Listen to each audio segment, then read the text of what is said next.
今天不做菜，就做一个鹅毛。鹅毛呢，就是椰菜放台子里的，要切点辣椒拌一下就可以吃了，就是一道很好的菜。这是小米椒，哦，3个就够了，又搞得有点多，少就是搞那个少。这种谈不上大菜，就是一道小菜，外国菜嘛。就没菜的时候吃上很不错。加点盐，这个是本身是没有盐的，所以加点盐。这个是酸那个叫啥？酸葱头。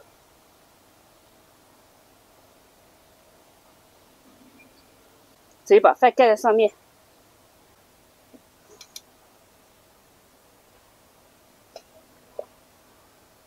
好，这样拌一下就可以吃。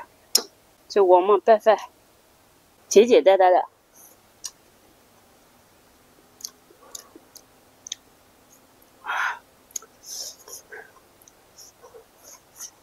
酸酸辣辣，爽口。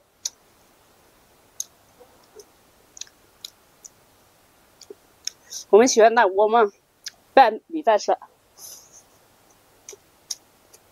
以前没有菜嘛，就这样吃。现在有肉吃了，但是偶尔吃一下也很好吃的。辣的很，加了小米椒就是辣。像这个也可以炒起来吃。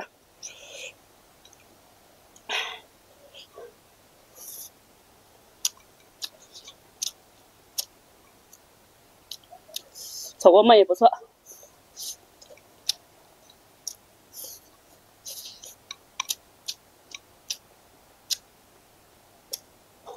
我又加了一点水，就来拌着吃。辣的，加点盐。饿的时候有点盐，就可以拌饭吃了。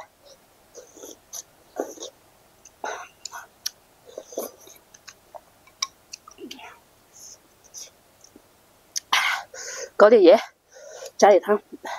话说这小米椒也太辣了，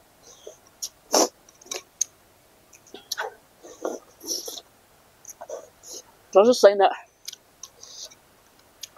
要是熟的没那么辣。